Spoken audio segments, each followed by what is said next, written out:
Friends, ఈ రోజు కూడా ఒక చక్కటి స్పైన్ చిల్లింగ్ హారర్ స్టోరీతోనే నేను మీ ముందుకైతే వచ్చేసాను. నేను మీ అంజని, మీరు చూస్తున్నది SRK హారర్ స్టోరీస్. స్టోరీలోకి వెళ్ళబోయే ముందు మీ అందరికీ తెలుసు కదండి, వీడియోని చూడగానే లైక్ చేయండి, అలాగే షేర్ చేయండి. మరికొంతమంది మనలాంటి హారర్ ప్రేమికులకి ఈ వీడియోని, అలాగే కొత్తగా చూస్తున్న వాళ్ళు ప్రతిరోజు మన ఛానల్ని ఫాలో అయ్యి ఇక్కడ వచ్చే హర్రర్ వీడియోస్ చూడాలి అనుకుంటే వెంటనే ఛానల్ని సబ్స్క్రైబ్ చేసుకోండి. మీరు సబ్స్క్రైబ్ చేసుకోగానే పక్కన ఒక బెల్ సింబల్ అయితే వస్తుంది, అది కూడా హిట్ చేసినట్లయితే నేను పెట్టే ప్రతి వీడియో నోటిఫికేషన్ మీ వరకు వచ్చేస్తుందండి.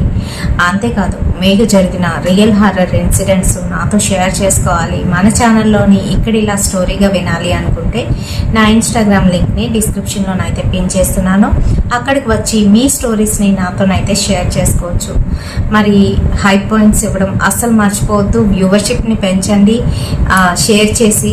సో ఇంకెందుకు ఆలస్యం, లేట్ చేయకుండా ఈరోజు వీడియోలోకి అయితే వెళ్ళిపోతాం.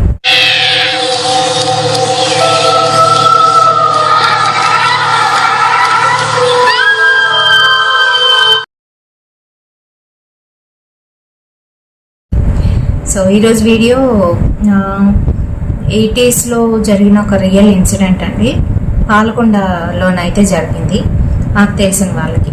అయితే ఈ స్టోరీ కూడా నాకు రీసెంట్గానే తెలిసింది. మా రిలేటివ్స్ వచ్చారు ఇంటికి, అప్పుడైతే అడిగాను నేను. సో వాళ్ళు చెప్పిన రియల్ ఇన్సిడెంట్ అనమాట. ఏంటి అని అంటే, ఒక పెద్ద కుటుంబం.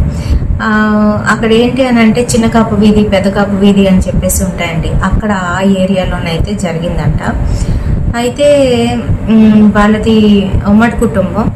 3 అబ్బాయిలు, ఒక కూతురికి పెళ్లి చేసేసారు. 3 అబ్బాయిల్లోని పెద్దవాడికి, రెండో వాడికి పెళ్లి అయితే అయిపోయింది ఒకేసారి. 3వ అతనికి ఇంకా చూస్తున్నారనమాట సంబంధాలు. అయితే ఆ ముసలాయన ఎవరైతే ఇంటికి హెడ్ ఉన్నాడో ఆవిడ, వాళ్ళ 3 పిల్లలు ఆ ఇంట్లోనైతే ఉంటున్నారు. ఆ ఇల్లు చాలా పెద్దదనమాట. పొడవాటి ఇల్లులు అయితే కట్టించుకునేవారు ఇంతకు ముందు. ఇప్పుడు కూడా కొన్ని ఏరియాస్లోని అలాంటి ఇల్లులు మీరు చూసే ఉంటారు. లైన్గా పోర్షన్స్ అయితే ఉంటాయి. ఫస్ట్ది హాల్ లాగా, తర్వాత బెడ్రూము, తర్వాత మరొక బెడ్రూము, ఆ తర్వాత కిచెను, ఆ తర్వాత బాత్రూమ్స్, ఇంకా వెనకాతల పెరడు, ఇలా అయితే ఉంటాయి అన్నమాట అక్కడంతా కూడా. సో అలానే అక్కడ కూడాను ఇల్లు అయితే ఉంది. అయితే వీళ్ళు పెరడున్న సైడు అటుపక్క కొంచెం ఏరియా అంతా కూడాను వీళ్ళదే. వీళ్ళు ఏంటంటే ఇది ఒక దడిలాగా అయితే కట్టుకున్నారు. అప్పట్లోని అంటే పెరడ్లోని ఏంటి అని అంటే కాంపౌండ్ వాళ్ళు అవి కట్టకుండా దడిలాగా అయితే కట్టుకుండేవారు కర్రలు పెట్టి. మరి అలానే కర్రలతోని దడిలాగా అయితే కట్టుకున్నారు. వెనకాతలు వీళ్ళు మొక్కలు అవి బాగానే పెంచుకుని సాగు చేసుకుంటూ ఉండేవారంట. అయితే అలా రాను అంత డెవలప్ అవుతుంది. మెల్లమెల్లగా పక్కింటి వాళ్ళు, ఎదురింటి వాళ్ళు, అటుపక్క ఉన్న వాళ్ళు అందరూ కూడా ఇల్లులు అయితే కట్టించేసుకుంటున్నారు. పక్క ఇల్లులో కట్టించుకున్న సమయంలోని వీళ్ళు ఏంటి అని అంటే వీళ్ళు కూడా మెల్లగా స్టార్ట్ చేశారు. వీళ్ళ దగ్గర పెద్దగా డబ్బులు లేవు, అయినప్పటికీ కూడా కొంచెంగా కట్టించుకుందామని చెప్పేసి వీళ్ళు కూడా స్టార్ట్ చేశారు. ఆ టైంలో ఏంటి అని అంటే పక్కింటి వాళ్ళు ఉన్నారు కదా, వాళ్ళకి వీళ్ళకి ఏదైతే ఆ దడి ఉందో వెనకాతల, దాన్ని వాళ్ళు కొంచెంగా తప్పించేసి వాళ్ళు అక్కడ గోడ అయితే కట్టుకోవడానికి రెడీ అయిపోయారు. అక్కడ పునాదులు అయితే తవ్వుతున్నారు.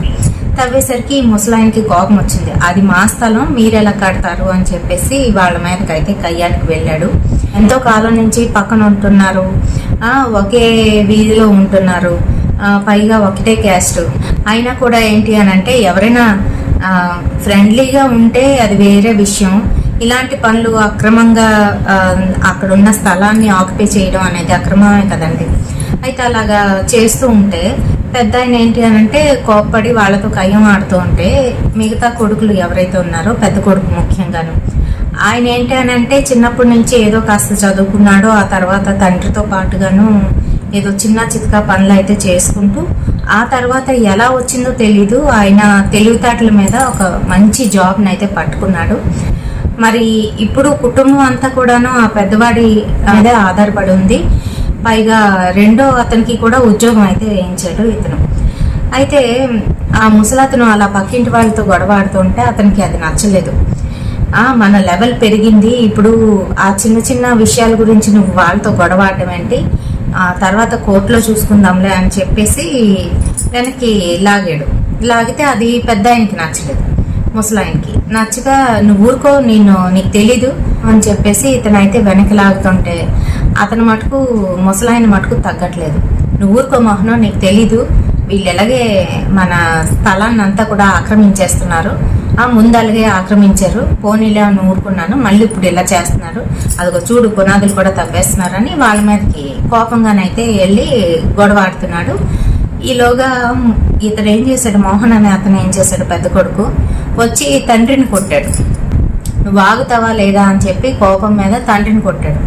తప్పు కదండి, ఎంత ఇదైనా కూడాను తండ్రిని కొట్టడం, అది కూడాను ఒక ఏజ్ వచ్చిన తర్వాత కొట్టడం అనేది చాలా తప్పు, పొరపాటు. అలాంటి పనులు ఎప్పుడూ చేయకూడదు. అయితే అలా కొట్టేసరికి అందరి ముందు అవమానంగానైతే ఫీల్ అయ్యాడు ఆయన. మరి అవమానమే కదండి, తన కోసమే, పిల్లల కోసమే కదా ఎవరైనా తల్లిదండ్రులు పోరాడేది.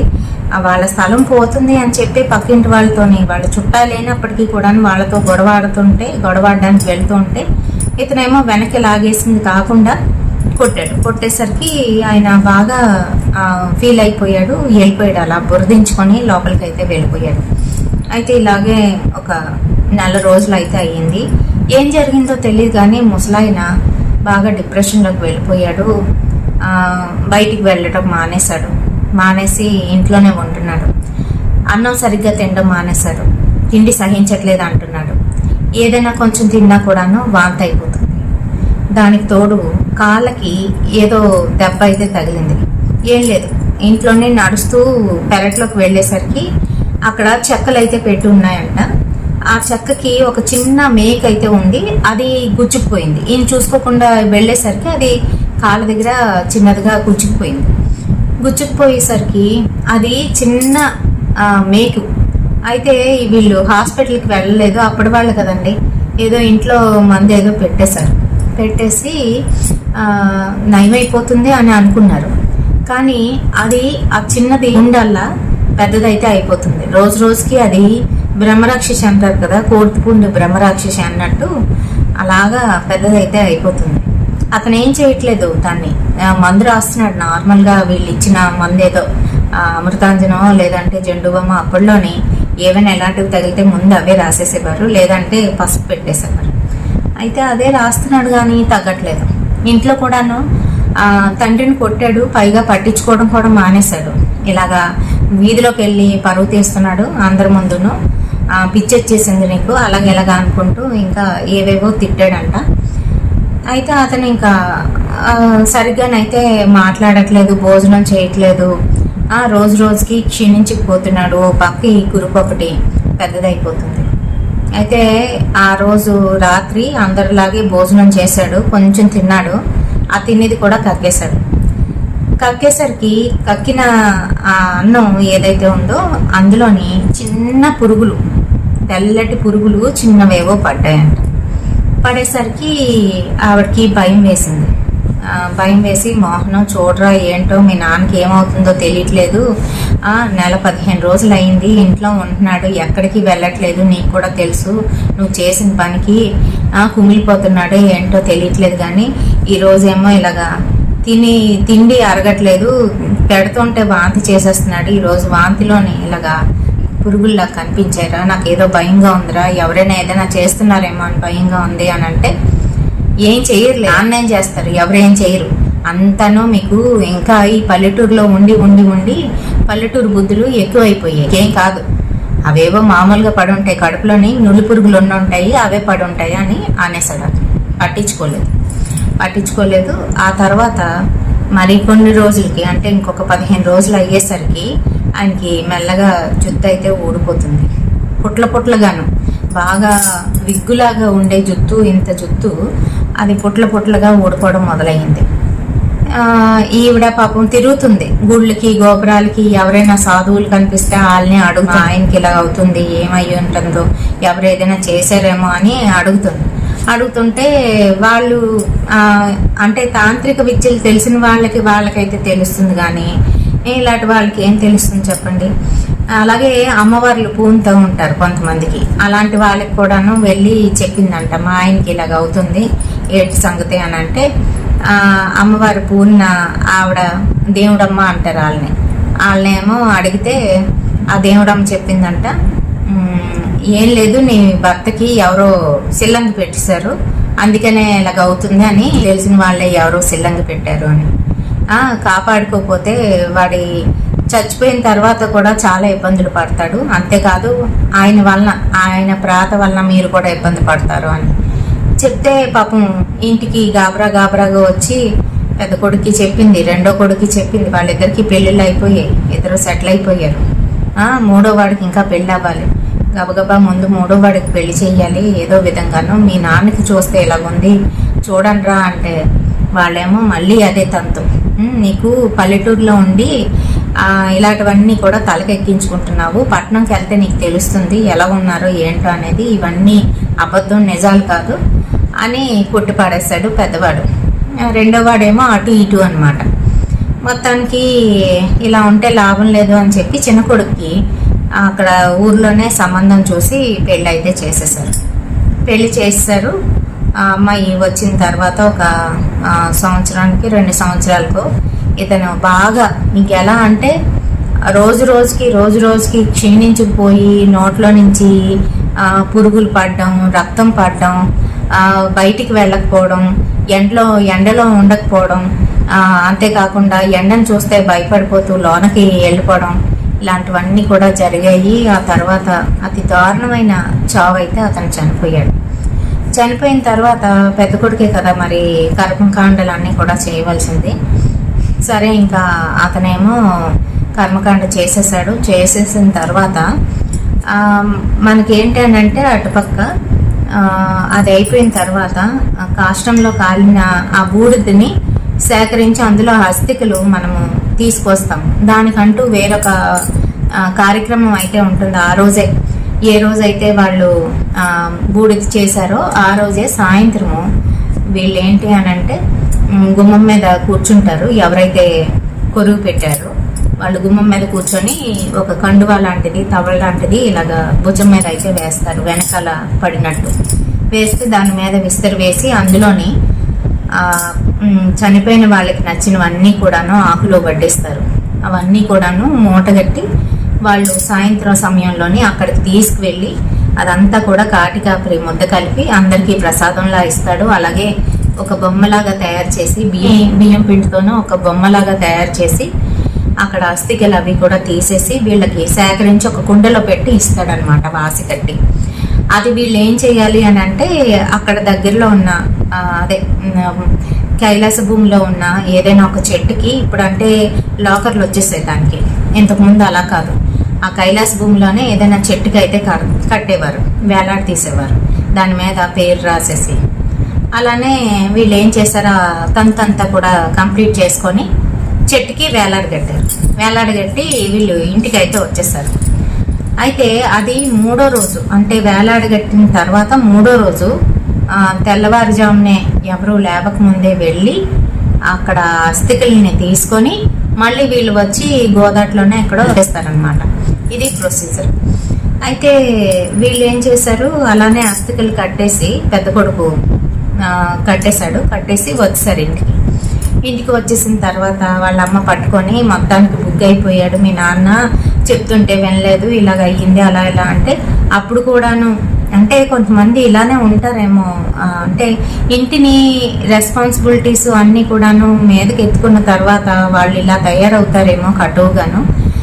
ఊరుకో అమ్మ, ప్రతిదానికి ఏదో చెప్తావు నువ్వు, అయిపోయింది అంతా అయిపోయింది, ఆయనకి నౌకలు లేవు, అందుకే అన్నీ అయిపోయాయి, వదిలేసే, ఇంకా దాని గురించి మాట్లాడుకు, జబ్బు పడ్డాడు అందుకే చనిపోయాడు అని చెప్పేసి అనేసాడు పెద్ద కొడుకు. ఇంకా ఆయనే కదా రెండో అతనికి ఉద్యోగం వేయించింది, మూడో ఆయనకి కూడా ఉద్యోగం చూసి పెట్టాడు, మరి ఇంటిని కూడా అలాగా రన్ చేస్తున్నాడు. కాబట్టి అతను ఏం చెప్పినా అందరూ వినాల్సిందే. ఎంత కటువుగా ఉంటాడంటే అంత కటువుగా ఉంటాడు. అయినప్పటికీ కూడా అందరూ నోరు మెదపరు అనమాట. మరి అలానే వాళ్ళందరూ కూడా ఉన్నారు, కామ్ అయిపోయారు. పక్కింటి వాళ్ళు ఇవన్నీ కూడా చూస్తున్నారు, వాళ్ళతోని మాట్లాడుతున్నారు. స్టిల్ వాళ్ళతోని అంత గొడవ అయినప్పటికీ కూడా వాళ్ళతో మాట్లాడుతున్నారు. అయితే 3వ రోజు వీళ్ళు అస్థికలు నిమజ్జనం చేద్దామని చెప్పేసి అక్కడికైతే వెళ్ళారు. ఇక్కడ అస్థికలు అంటే బూడిద అయిపోయిన తర్వాత కాటికాపరి తీస్తాడండి వాళ్ళ ఎముకలు, అక్కడక్కడ మిగిలిన ఎముకలు ఒక్కొక్క భాగం నుంచి అయితే తీస్తాడు, తల దగ్గర ఇంకా అలాగే ప్రతి చోట కూడాను తీసి వాళ్ళకి ఇస్తాడనమాట. అస్థికలు వాళ్ళు మూట కట్టారు కదా, మూట కట్టి చెట్టుకు వేలాడదీశారు. వీళ్ళు వెళ్ళేసరికి విషయం ఏంటి అని అంటే అస్థికలు ఎలా పడిపోయాయి, వీళ్ళకి అసలు దొరకలేదు, అక్కడ కనిపించలేదు. కిందన అది ఇరిగిపోయి అయితే ఉంది, కానీ అస్థికలు అయితే లేవు. ఎక్కడ ఉంటే చెప్పండి, గాలి వాన వేసినా లేదంటే ఇంకేదైనా జరిగినప్పుడు అలాంటివి జరుగుతాయి, లేదా వాళ్ళకి ఇంకేదైనా తెలియనిది ఏదైనా జరిగినప్పుడు ఇలాంటివి అయితే అవుతూ ఉంటాయి అన్నమాట. ఆ ప్రాతకి ఇంకా విముక్తి అనేది ఉండదు. దానివల్ల పుట్టిన పిల్లలకి కూడాను చాలా దోషాలు అయితే తగులుతాయి. దోషాలే కాదు, వీళ్ళకి ఏంటనంటే ఇంకా ఎవరైతే ఈ కొరువు పెట్టారో వాళ్ళకి ప్రాబ్లమ్స్ అయితే వస్తాయి. ప్రాబ్లమ్సే కాదు, సమ్టైమ్స్ చనిపోవడం అనేది కూడా జరుగుతుంది. అయితే ఇతను కొరువు పెట్టాడు కదా పెద్ద కొడుకు, అయ్యో ఇలాగే అయిందేంటి అని చెప్పేసి అక్కడ అంతా తిరిగేశారు. నో యూస్, అక్కడ అస్థికలు లేవు, ఏమీ లేవు. ఇప్పుడు కుండలోని వీళ్ళు అస్థికలు పెట్టారు, ఆ కుండ గాలికో దేనికో పడిపోయింది. వీళ్ళు వెళ్ళిన వెంటనే పడిపోయేసరికి అందులో అస్థికలు అన్నీ కూడా చల్లా చెదిరైపోయి ఆ తర్వాత అక్కడికి కుక్కలు రావడం ఇలాంటివన్నీ కూడా జరుగుతాయి కదా. సో అలాగే ఏదో జరిగింది మొత్తానికి. అది చూస్తే చాలా వింతగానైతే అనిపించింది వాళ్ళకి. ముగ్గురు కొడుకులు ఇంటికైతే వచ్చారు. ఏరా ఏవి అస్థికలేవి, మీ నాన్నవేవి అని అంటే ఇలా జరిగింది అని. అప్పుడు ఈలోగా ఊర్లోని పెద్దవాళ్ళు ఉంటారు కదా, వీటి గురించి తెలిసిన వాళ్ళందరూ వచ్చారు. ఒక సోదమ్మని తీసుకొచ్చారు, ఇంకా అలాగే ఆ దేవుడమ్మని కూడా తీసుకొచ్చారు. ఇంకా వాళ్ళకి తెలిసిన వాళ్ళు మిగతా వాళ్ళు కూడాను అక్కడికైతే వచ్చారు. ఏంటి ఇంత పని అయిపోయింది, ఏంటి ఏమై ఉంటుంది అలాగేలాగంటే ఆ సోదమ్మేమో సోది చెప్తూ అందంట. ఏమని అంటే ఇలాగా మీ నాన్న ప్రాత ఇక్కడే తిరుగుతుంది, దానికి విముక్తి లేకుండా అయిపోయింది, మీ ఇంట్లోని ఇంకా మరొక పీనుగ అయితే లెగుస్తుంది, అంతేకాకుండా ఇంట్లోని శుభకార్యాలు జరిగాయి కానీ అశుభాలు కూడా కనిపిస్తాయి అని చెప్పుకొచ్చింది. నిండు కుటుంబం, పైగా పెద్దవాడికి 5 పిల్లలు, రెండో వాడికి కూడా 4 పిల్లలు, మూడో వాడికి కొత్తగా పెళ్ళయింది. ఇంకా అందరూ భయపడిపోయారు. ఏంటవుతుంది ఏం చేయాలని అందరిని అడుగుతున్నారు. అయితే ఈ దేవుడమ్మ అనే ఆవిడకి అమ్మవారు పూనిందంట. ఆవిడకి ఏవో చేశారు, చేసిన తర్వాత అమ్మవారు అయితే పూనింది. ఏం చేస్తారంటే అమ్మవారు పూనడానికి ముందు వీళ్ళు ధూపం వేసి అమ్మని పిలుస్తారనమాట. ఆవిడకి పసుపు రాసి, కాళ్ళకి చేతులకి మొహానికి పసుపు రాసి పెద్ద బొట్టు పెట్టి ధూపం వేసి ఆవిడకి ఇంకేవో మంత్రాలు అవి చదివి, అమ్మ రా తల్లి రా, వచ్చి మాకు చెప్పు, మా ఇంట్లో ఇలాంటి కష్టం వచ్చింది అని అడిగితే అమ్మవారు వాళ్ళ మీద దయదలిస్తే వస్తుంది. అయితే అలాగే వచ్చారంట. అమ్మవారు వచ్చి అంతా నాశనం అయిపోయింది, నేను ఇదివరకట్లో కూడా చెప్పాను మీకు ఇలా జరుగుతుందని, జరగబోతుందని, ఇప్పుడు ఇంకో పీనుగు లెగుస్తుంది, దానికి మీరు సిద్ధంగా ఉండండి అని చెప్పి ఆవిడ అనుకోకుండా, అంటే ఆవిడ ఒంట్లో నుంచి అమ్మవారు బయటకు అయితే వెళ్ళిపోయారు. మరి కొన్నిసార్లు ఇలానే జరుగుతాయి. ఏదో తెలియని శక్తుల వల్ల లేదనంటే ఇంకేదైనా పొరపాట్ల వలన, మనం చేసే పొరపాట్ల వలన అలాగా వచ్చిన వాళ్ళు కూడా వెళ్ళిపోవడం అనేది జరుగుతుంది. సో అలాగే పాపం వెళ్ళిపోయేసరికి వీళ్ళకి ఏం చేయాలో తెలియలేదు. ఆ పెద్ద ఆయనకేమో పిల్లలు అక్కడే ఉంటున్నాడు, అదేంటి జాబ్ కని వేరొక ఊరు కూడా వెళ్ళాల్సిన పరిస్థితి అయితే ఉంది అతనికి. ఎందుకనంటే ఆయనకి అప్పుడే ప్రమోషన్ అయితే వచ్చింది. అయితే వేరే ఊరికి వెళ్ళి వాళ్ళ ఆవిడ్ని పిల్లల్ని వాళ్ళ కుటుంబం దగ్గర అయితే ఉంచాడు, మరొక ఇల్లు తీసి. అయితే ఇతను వెళ్ళి రావడం ఇవన్నీ కూడా జరుగుతూ ఉన్నాయి. సర్లే ఏదైతే అది అయ్యింది, ఎదుర్కొందాం అని చెప్పి ఊరుకున్నారనమాట. ఆ ఇంట్లో లేం కదా అనే ఉద్దేశంతో. చూడండి, అక్కడ కూడా చిన్న స్వార్థం. మనం ఆ ఇంట్లో లేకపోతే మనకి ఏం జరగదులే, మనకు పట్టింపు ఉండదులే అనుకుంటారు చాలా మంది. ఇంటి పేర్లు అయితే ఖచ్చితంగా ఎక్కడున్నా కూడాను ఇలాంటివి జరిగేటప్పుడు అందరికీ వర్తిస్తుంది, అందరికీ కూడాను ఆ కీడు అనేది తగులుతుంది. అయితే సరే వీళ్ళు వేరేగా ఉన్నారు. మెల్లగా వాళ్ళ అమ్మగారికి బాగోలేదు. బాగోలేకపోయేసరికి ఆవిడేదో కంగారు పడిపోయింది. కంగారు పడిపోతూ ఉంటే కూతురు అయితే వచ్చింది తల్లిని చూసుకోవడానికి. అమ్మ నీకు ఏటమ్మా ఇలాగైపోతున్నావు అని వాళ్ళ అన్నకైతే చెప్పింది. అన్న అమ్మ పరిస్థితి బాగాలేదు, నాన్న చనిపోయిన తర్వాత అమ్మ సడన్గా ఇలాగ అయిపోయింది, అమ్మని డాక్టర్ దగ్గరికి తీసుకెళ్ళరా అంటే నాకు కుదరడం లేదు, తీసుకువెళ్తానని చెప్పేసి మొత్తానికి తల్లిని అయితే హాస్పిటల్కి తీసుకువెళ్ళాడు. అప్పుడే తెలిసిన విషయం ఏంటి అని అంటే అప్పట్లోని ఆవిడకి క్యాన్సర్ అయితే వచ్చేసింది. దగ్గుతుంటే నోట్లో నుంచి రక్తం పడడం, అంతేకాకుండా వాళ్ళ ఆయనలాగే పురుగులు పడడం, ఇలాంటివి అయితే జరిగాయి. జరిగిన తర్వాత ఆవిడేంటి అని అంటే రాత్రి పడుకుండేసరికి ఎవరో వచ్చి ఆవిడ మంచం చుట్టూ తిరుగుతున్నట్టుగానైతే అనిపించేదంట. మంచం చుట్టూ తిరుగుతుంటే భయపడిపోయి, ఎవరికైనా భయం వేస్తుంది కదండి, భయపడిపోయి లేచి కూర్చుండేదంట. గట్టిగా అరుచుకొని లేచి కూర్చుండేసరికి అందరూ లేచి ఏమైందని వస్తే పెద్దగా దగ్గేసేదంట. దగ్గుతూ వామిటింగ్ చేసేదంట, బ్లడ్ వామిటింగ్. ఇలా అయితే జరుగుతుంది. ఇంకా వాళ్ళు ఏంటనంటే పెద్ద ఆయన లేరు కదా, హోప్స్ వదిలేస్తారు ఈవిడ మీద కూడాను. ఇంకా ఆవిడ చెప్పింది కదా ఆల్రెడీ ఇంకొక పీనుగు లెగుస్తుందని, అమ్మయ్య మాలో ఎవరికి కాదు, అమ్మే కదా చచ్చిపోతే అన్నట్టుగా అయిపోతుంది. జనాలు ఎలాగున్నారంటే అప్పుడే కాదు ఇప్పుడే కాదు, ఎవరికి వాళ్ళకి ఫ్యామిలీస్ ఏర్పడిన తర్వాత, అది ఆడవాళ్ళు కావచ్చు మగపిల్లలు కావచ్చు, ఇంకా కాస్త ఆడపిల్లలకి కొంచెం తల్లి కదా తండ్రి కదా అని ఉంటుంది. మగపిల్లలకి అయితే అది అస్సలు ఉండదు. ఏదో మనం చేస్తున్నాంలే, డబ్బులు ఇస్తున్నాంలే అన్నట్టుగా ఉంటారు కొంతమంది అలా కాదు. అందరి గురించి అనకూడదు, తప్పు. అయితే వీళ్ళు మా ఫ్యామిలీకి ఏమీ ఇంపాక్ట్ లేదు అని అనుకున్నారు. అయితే పెద్దవాడికి పుట్టిన పిల్ల అయితే చనిపోయింది, చిన్నపిల్ల చనిపోయింది. రెండో వాడికి ఏమైంది అని అంటే ఉద్యోగంలోని ఏదో చిన్న తప్పు చేయడం వల్ల తనకి ఏంటంటే పనిష్మెంట్గా కొన్ని రోజులు సస్పెండ్ అయితే చేసేసారు. ఆ తర్వాత మూడో అతను ఇంట్లోనే ఉంటున్నాడు, వాళ్ళ ఆవిడతోని సేవలు చేయిస్తున్నాడు, వాళ్ళ అమ్మకి జాగ్రత్తగానైతే చూసుకుంటుంది. అయితే వాళ్ళకి ఏమైంది అని అంటే పిల్లలు పుడుతున్నారు, చచ్చిపోతున్నారు.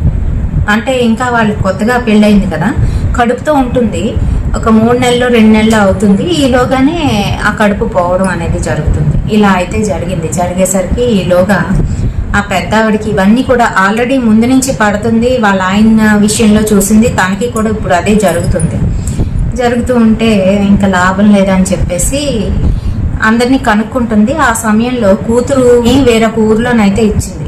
ఆ ఊర్లోని ఇంకా పల్లెటూరు అనమాట, దీనికన్నా పచ్చి పల్లెటూరు అది. ఆ ఊర్లోని ఎవరో ఒక అతను ఉన్నాడు, అతని దగ్గరికి వెళ్దామమ్మా, అతను దీనికి ఏమైనా పరిష్కారం చెప్తాడు అని అంటే సరేనని చెప్పి కూతురు తల్లి అక్కడికి వెళ్తాము అని అంటే పంపించడు పెద్ద కొడుకు. ఎందుకు, నీకే బాగాలేదు, అక్కడికి ఎందుకు వెళ్ళి ఏం చేస్తావు, అన్ని ఇలాంటివన్నీ నమ్ముతామని తిడతాడని చెప్పేసి కొడుక్కి చెప్పకుండా ఆవిడ కూతురిని తీసుకొని ఆ ఊరైతే కూతురి దగ్గరికి వెళ్తానని చెప్పేసి కొన్ని రోజులు ఉంటానని చెప్పి వెళ్తే అప్పుడు అక్కడ ఆయన చెప్పాడంట, మీకు చుట్టుపక్కల ఉన్న వాళ్ళే మీకు ఇలా చేశారు, సిల్లంగి పెట్టారు మీ ఆయనకి, అలాగే అది మీకు కూడా వచ్చేటట్టు, మీ ఫ్యామిలీ నాశనం అయిపోయేటట్టు వాళ్ళు అయితే పెట్టారు అని. మరి ఏం చెయ్యాలి, మా ఆయన అస్థికలు కూడా మేము అందులో కలపలేకపోయాము, ఇలా జరిగింది అని అంటే అందుకనే ఆయన ప్రాతాత్మ మీ చుట్టూ తిరుగుతుంది, మీకు ఇవన్నీ కూడా చెప్పాలని చూస్తుంది, కానీ అతను చెప్పలేకపోతున్నాడు, అతనికి అంత శక్తి లేకుండా అయిపోయింది, పాపం విముక్తి అనేది లేకుండా అయిపోయింది అని చెప్తే ఏం చేయాలి చెప్పండి స్వామి, మీరు ఏం చెప్తే అది మేము చేస్తాము అని అంటే మీరు కాశీకి వెళ్ళి కాశీలోని పిండం పెట్టించండి మీ ఆయనకి, అలాగే కొన్ని పరిహారాలు ఏవో చెప్పారంట. చెప్తే సరే అవి చేస్తామని చెప్పేసి అప్పుడు వాళ్ళు ఆయన చెప్పినట్టుగా పరిహారాలు అయితే చేశారు. పరిహారాలు చేసిన తర్వాత అతనైతే కరాఖండిగా చెప్పేశాడంట, మీరు కూడా చనిపోబోతున్నారమ్మా, అయితే మీరు చనిపోయి వీళ్ళకి కుటుంబాన్ని అంతటికీ కూడాను ఒక కాపలాగా అయితే మారబోతున్నారు, అది చెయ్యాలి అది అవ్వాలి అని అంటే ఇలా చెయ్యండి అని చెప్పేసి ఆవిడకైతే చెప్పారంట. పాపం పిల్లల కోసం అంటే ఎవరి వలన ఇబ్బందులు పడ్డారో మళ్ళీ వాళ్ళకే కాపలాగా తల్లి ప్రేమ ఇలా అయితే ఉంటుంది కదండి మరి పిల్లల మీద. అయితే ఆవిడ ఆ విధంగాను అతను చెప్పిన చెప్పిన పరిహారాలన్నీ కూడా చేసిందంట. ఆ తర్వాత ఇంటికి వెళ్ళి కొడుకుకి ప్రాధేయపడిందంట, నువ్వేం చెయ్యొద్దు, మా పేరున పిండాలు పెట్టు చాలు, గంగలోని పిండాలు పెట్టించు, నీకున్న ఇబ్బందులన్నీ తొలగిపోతాయిరా, నేను చెప్పింది ఒక్క మాట వినిపించుకోనంటే సరే చేస్తానని ఒప్పుకున్నాడంట. ఆ తర్వాత రెండో కొడుక్కి కూడాను, నువ్వు ఇక్కడే ఉండి జాగ్రత్తగాను అందరినీ చూసుకో, ఆడికి ఏం తెలీదు, పెద్దవాడికి ఏం తెలీదు, కోపమే కానీ ఇంటిని అంతటినీ కూడా వాడే భుజాల మీద మోస్తున్నాడు, ఇంకా మీరు నా గురించి ఆలోచించొద్దు అని చెప్పి ఆవిడ సాక్రిఫైస్ చేసింది ఒక రకంగాను. ఇంటి కోసం సాక్రిఫైస్ చేసి చాలా ఇబ్బందులు పడి క్యాన్సర్తోని చనిపోవడం అయితే జరిగింది. ఆ తర్వాత ఆ ఇంట్లోని ఎటువంటి ఇబ్బందులనైతే కలగలేదు. ఆవిడ చనిపోయిన తర్వాత ఇల్లంతా కూడా ప్రశాంతంగానైతే అయిపోయింది, ఏ ప్రాబ్లం అయితే లేదు. అయితే పక్కింటి వాళ్ళు ఎవరైతే ఉన్నారో వాళ్ళు నాశనం అయిపోవాలి, మమ్మల్ని నాశనం చేశారు, వాళ్ళు కూడా నాశనం అయిపోవాలని ఈవిడైతే కోరుకోలేదు. పోనీలే వాళ్ళ కర్మకు వాళ్ళే పోతారు అని వదిలేసింది. అలాగే ఈవిడ చనిపోయిన తర్వాత నిజంగానే ఆ ఇంట్లోని ఎవరైతే పెద్ద కొడుకు ఉన్నాడో అతను యాక్సిడెంట్లోనైతే చనిపోయాడు. ఆ ఇల్లంతా కూడా చిన్నాభిన్నం అయిపోయింది. వీళ్ళిల్లు ఎత్తిరిల్లి చక్కగాను హ్యాపీగానైతే ఉన్నారు పిల్ల పాపలతో. మరి ఇలాంటివి కూడా జరుగుతాయండి. మరి వీడియో నచ్చితే తప్పకుండా ఒక లైక్ అయితే వేయండి. రేపటి సరికొత్త హర్రర్ ఇన్సిడెంట్తోని మళ్ళీ మీ ముందుకైతే వచ్చేస్తాను. Until then bye.